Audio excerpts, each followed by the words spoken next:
It's February 2026. Markets are open. Headlines are loud. Everyone thinks they know what's coming next, and almost everyone is looking at the wrong thing. Here's the uncomfortable truth. 2026 is not about a crash. It's not about a boom. It's not even about interest rates. What people are misreading about 2026 is the direction of pressure, because the danger isn't sudden. It's quiet, and it's already baked in. Let me explain. Right now, the story sounds simple. Inflation came down. Central banks won. Rates will eventually fall. Growth will return. That's the narrative.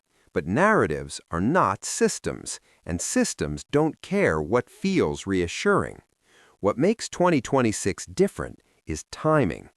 From 2020 to 2022, the world borrowed aggressively. Governments, corporations, households, cheap money, emergency logic, no brakes. Then, from 2022 to 2024, rates snapped upward, fastest tightening cycle in decades. But here's the part people miss. Most of that debt did not reprice immediately. It was locked in. Fixed-rate bonds, long maturities, delayed resets, which means the real cost shock arrives late. 2026 is when a massive amount of that debt rolls over, not hypothetically, contractually. Think of it like this. You didn't feel the pain when the credit card interest rate went up. You feel it when the statement balance renews. That's 2026. Governments refinancing trillions at higher rates, companies rolling debt at double or triple their old cost, households discovering their temporary payments weren't temporary. No explosion, just pressure. Now zoom in on one number.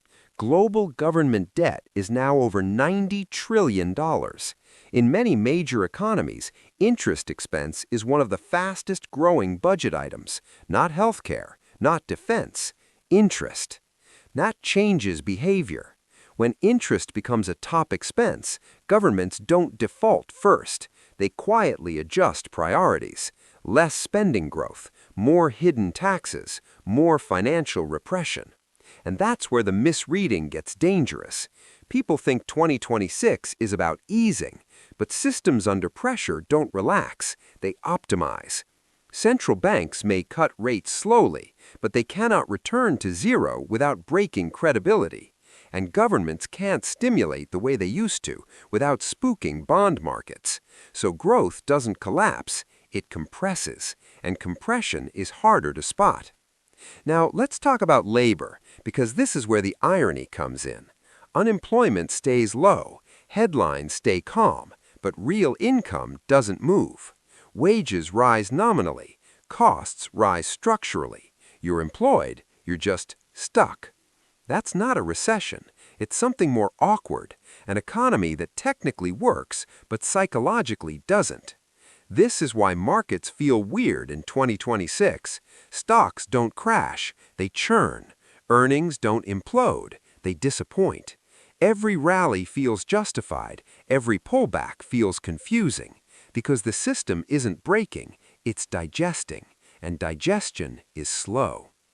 Here's the hidden mechanism most people never talk about. Debt doesn't need to explode to cause damage, it just needs to stop accelerating.